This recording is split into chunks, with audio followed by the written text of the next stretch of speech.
let's discuss anti-patterns we might observe, or even sometimes our Scrum Masters may be guilty of doing before sprint review, during sprint review, or after sprint review. On today's session, my goal is to cover some things that we might maybe do mistake, or some anti-patterns. Maybe I'm calling anti-patterns and you all are not considering anti-patterns that we might see or observe in Scrum team or any Agile teams. Welcome back to Aisha Scrum. I'm very happy to have you join my platform.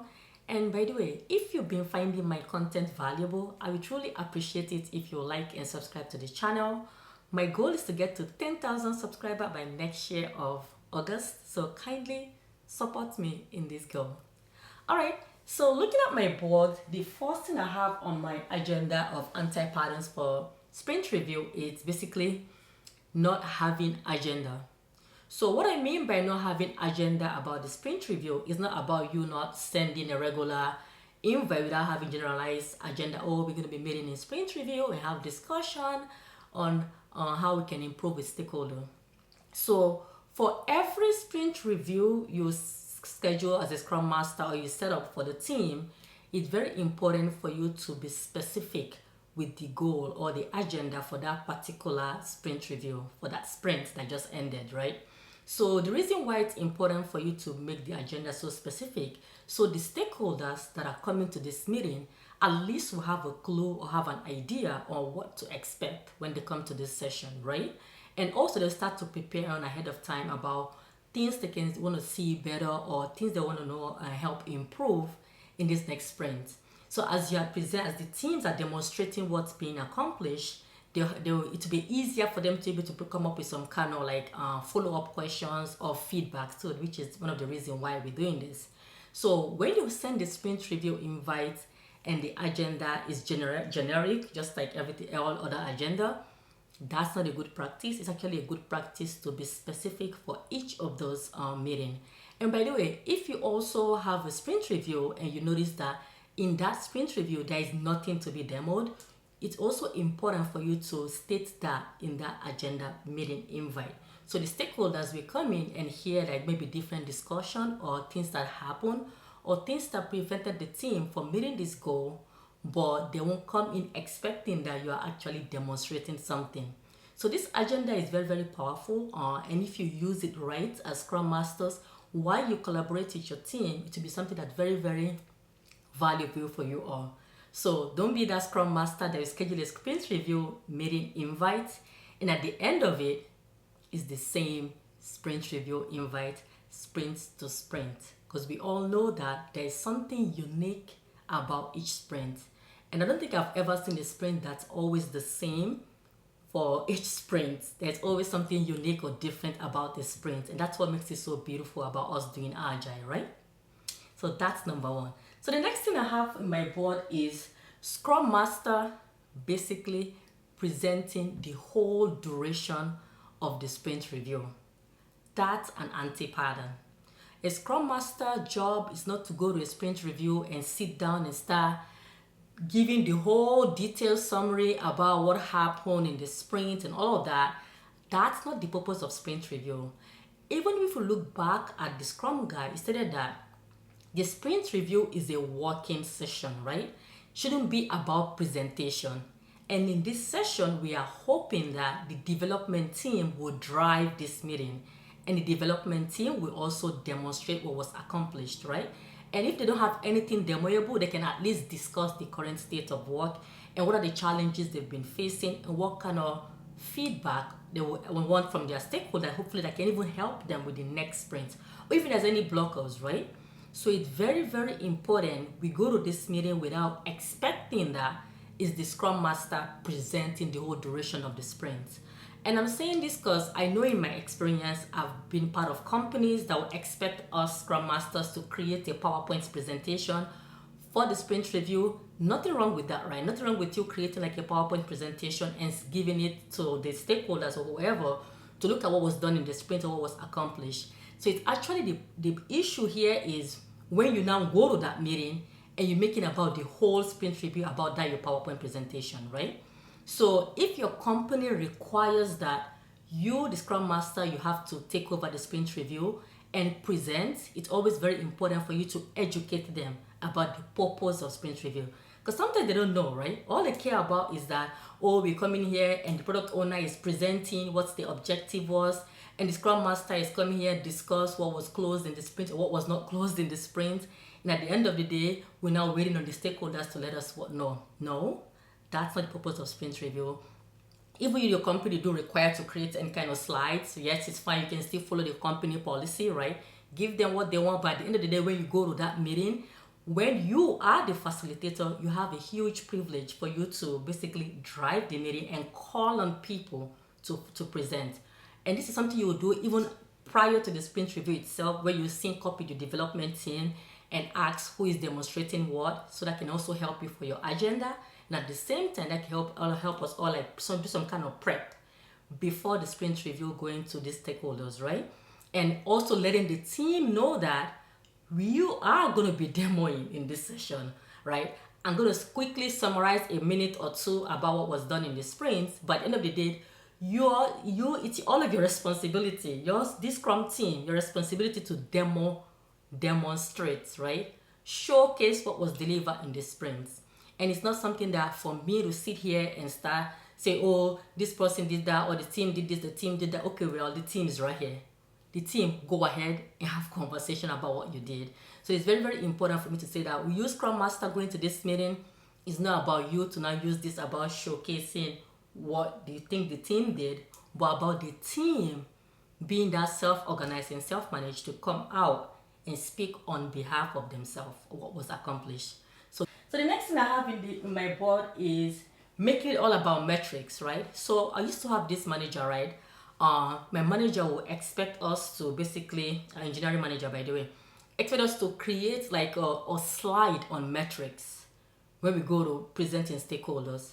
And that used to be very, very uncomfortable for me. So one time I connected with the manager, I was like, okay, to be honest, going to these stakeholders and be showing about my team's metric, I don't think that's the purpose of sprint review. It is true, maybe we can highlight high level predictability capacity so it can help us forecast our work, but I don't see the value of me going in here and start telling them, oh, my team last sprint completed 20 story points, the last two sprints they completed 30 story points, and this sprint we completed 15 story points, and that at the end of the day, what's the point? What's the value out of that? And my manager was like very shocked, was like, okay, Aisha, you're the first person that complained, so what can we do differently? What can we do better? So I told the manager, I was like, I think it's best for us to go in here and give high level of the team current velocity or something, but the meeting shouldn't be just about metrics, right? It should be about the team demonstrating their work. So the next issue, he was like, oh, well, they don't have anything to demo. I was like, well, if we don't have anything to demo, so we can still go in there and discuss the objective. Also discuss like what are some challenges we face that we are unable to make any demoable product at the end of the sprint. And they were like, okay, let's try it. So let's try it. So what are you going to do then? I was like, okay, yeah, just leave it with me. I'm going to facilitate with the team. We're going to plan ahead of time. We're going to have this conversation as we are planning our sprints, coordinate with the team, then, and later on, I'll come to this meeting and be the facilitator and not the presenter. And it's very, very, very important for you to know the difference, right? When you go in there to teach and do a PowerPoint presentation, you being the facilitator is very, very different. Because as a facilitator, for the most part, you do not participate what's in there. You're only just helping to drive the meeting. And that's exactly what I did. I started this, and I'm so thankful of this manager too, by the way, because he also gave me the opportunity to like basically try something new. And we did, and I didn't go by myself and just did it by myself. I collaborated with the PO, with the Scrum team, and we ended up coming up with different way I can do it. The first thing we did was product owner will start with our sprint goal and objective, what was planned for the sprint. And the development team, where each one can, whoever that want to demonstrate something or what's needed, the most goal that was needed to be delivered, they will demonstrate. And then at the end, I'll just take one slide, like 1 minute to just discuss what was the capacity and how did we come up with this velocity. So it was a different approach. At the end of the day, it was really a win-win situation for everyone. I took it from a Scrum Master being a presenter for the whole 30-minute session to then the team basically having that opportunity and momentum to showcase their work. And to be honest, we had a huge feedback. It became something that later on adopted in various teams, which is really, really nice, right? So don't be afraid if you notice things that are not a good practice, or you notice there's some kind of anti-patterns going on in your team, or anything that you're a new Scrum Master, you join a team and you observe all of this. Don't be afraid to connect with your manager and tell them, or maybe like your Agile coach or whoever that's the next in line in your case, and talk to them about some of this behavior. You'll be surprised. They'll be so open and willing to hear about what do you have. By the way, if you've been finding my content valuable, like and subscribe to this channel. Really, really will appreciate it. Alright, so let's do the next thing. So the next thing I have is sprint review without stakeholders. I know you all will be like, oh, Aisha, really? Sprint review? I'm like, yes, you'll be surprised things that I've observed so far. I've seen people claiming to do Scrum Team or Agile Team, like claiming to do sprint review, and at the end of it, there's no stakeholder. It's the team demonstrating things to themselves. I know sometimes for some people, that's a requirement whereby the product owner needs to see what the development team do before they close the task, right? Nothing wrong with their company policy and all of that. So the issue is you're calling a sprint review without having a stakeholder. That's an anti-pattern. Because to be honest, there's no need of you doing all of that when at the end of the day we're not going in here to get this stakeholder feedback, right? There's nothing wrong with team connecting on their own to demonstrate what was accomplished. Nothing wrong with that. But you can't call a sprint review without the stakeholder themselves, because we need them, right? We need their input. We need to be transparent. We need to be honest with them so they can know what's the true current state about this project. So it's very important for you as a Scrum Master, if you come to a team and you notice that this team claiming that they're doing sprint review, and at the end of it, you notice that there is no any stakeholder, you should definitely call that out and look for ways how you guys can bring in the stakeholder. Common thing I've always heard from teams, they'll be like, oh, our stakeholders are so busy, they don't have time. Our stakeholders don't have time to come to our meetings. Or sometimes they'll be like, oh, we invited them in the past, they didn't show up, so we just decided to take them out now. No. So if you invited your stakeholders and your stakeholders didn't show up in the meeting, it's very important to find a way, sometimes in this case to this legwork, you Scrum Masters do this a lot, right? Where you try to schedule a one-to-one offline and decide with them just to have conversation around, we've not been seeing you in our meeting, hope all is well. You'll be surprised. Sometimes that time might not work for them. Sometimes too, they don't know how important or valuable for them to be part of these meetings, right? And also sometimes they've also attended the sprint review in the past. They were just sitting down, listening or seeing people talk or seeing presentation and everything, and don't see any value in it. So that's why it's very important for us Scrum Masters to ensure that they know what's the purpose of the sprint review, and also come in here to also know that they have to participate, right? As the Scrum guy stated, it should be some kind of working session. So that's another one. So the next thing I have in my board is not asking for feedback, Going back to my saying how sometimes people skip this meeting, where sometimes the team will make it all about them, where they'll be spending all day presenting, and at the end of the day, they will like, okay, that's it, we're done. Any question? No? Okay, all right, thank you, bye. That's not how we can do that too, right? There's a way how we can ask the stakeholders, like, okay, let's say like a developer presented something, So a quick way to get them to talk is, oh, what is it about this new feature that resonates well with you? You ask the stakeholder. Some questions like that can get them to think, oh, what is it about this new feature that you like us to change? Or what is it about this new feature? Can we improve? Because if you start saying, do you have any question? They'll just say no. Or any question? And no. But if you make it and relate it to what was delivered, related to what was demonstrated, they are forced to say something, Or then you asking a yes or no question. And by you asking this feedback, you're going to hear one or two things from them, At the end of the day, you can hopefully use that to reorder the product backlog. Going back to my next session, which I have here, not implementing the feedback too, right? Maybe too in the past, you had the stakeholders that they sometimes will give feedback. People just like, okay, we heard it, thank you, bye. And no change will happen. Or it won't even affect your product backlog to begin with. Or the product owner won't look back and reorder and order the product backlog. And they also, we all know that when it comes to the product backlog, it should be emergent, right? So this feedback token, one of those things that can help ensure that our product backlog is up to date and we have the most important things in there.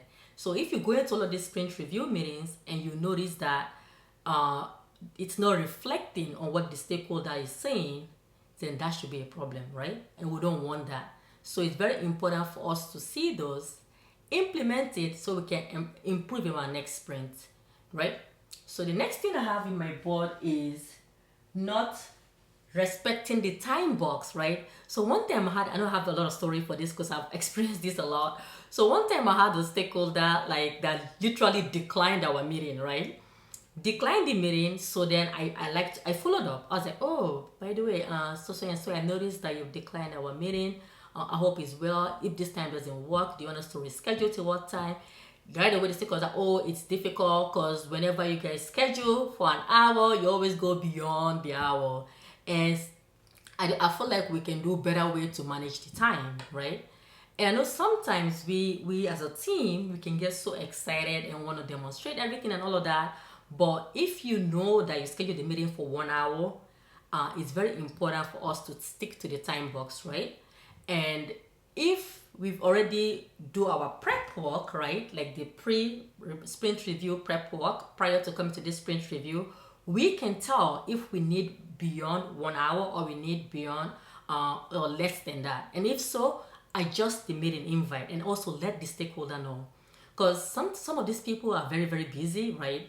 And if you keep going over the time box, they'll be like, okay, now if I go to this meeting, it's going to be like a 2 hours thing, and we might not even want to attend at all. That can even sometimes discourage them from attending.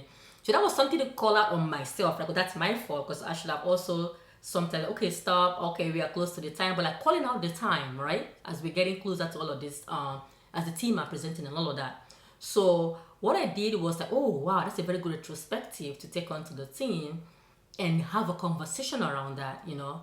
And we did, and we had a conversation, and the team was like, well, maybe what we can do is to readjust our time based on what we think we're going to be presenting on.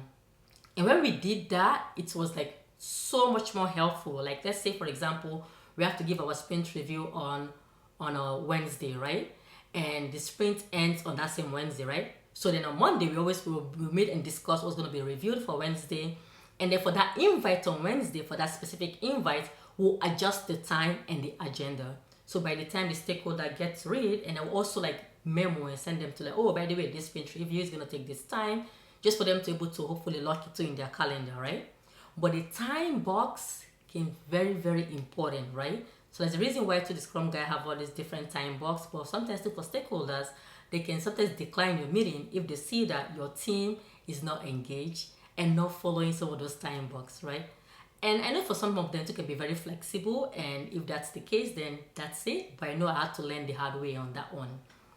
So the next thing I have in my board is I have disruptive behaviors, right? Sometimes you have those happy stakeholder in the meetings whereby the team will demonstrate something and they'll start to critique it, go on and on and on and on, and make even the time even longer unnecessarily.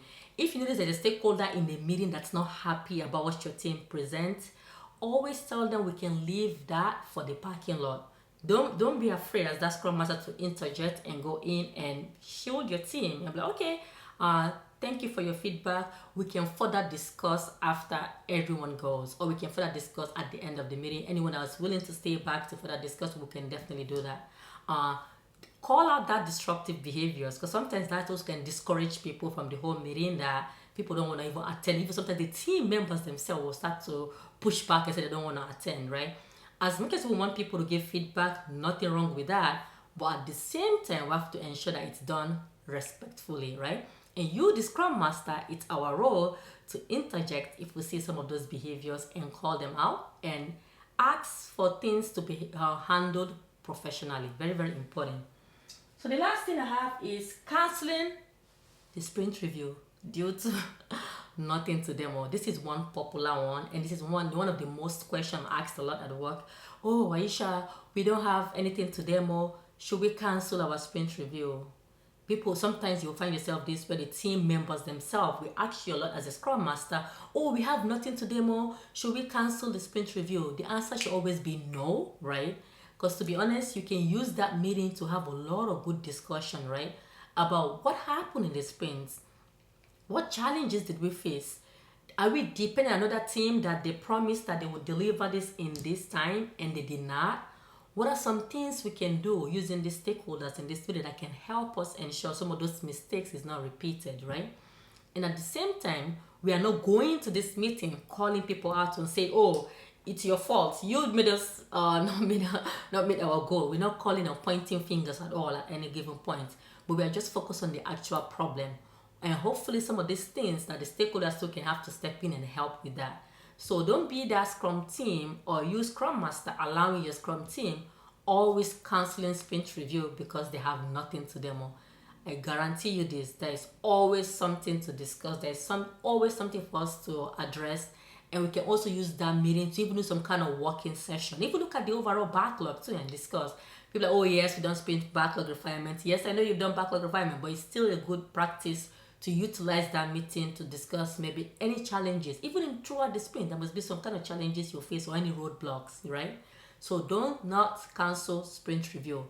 If you constantly cancel sprint review, that's an anti-pattern. And so people too will be like, "Oh, Aisha, what about for my company? We have our system demo. Do I still have sprint review?" Yes, you should still have sprint review. And this is for a lot of times for people that work in safe environments. The art will still have their system demo. It's still a very good practice to demonstrate things to your stakeholder every 2 weeks. Not because you work in a safe environment, that do not justify that you shouldn't have a sprint review.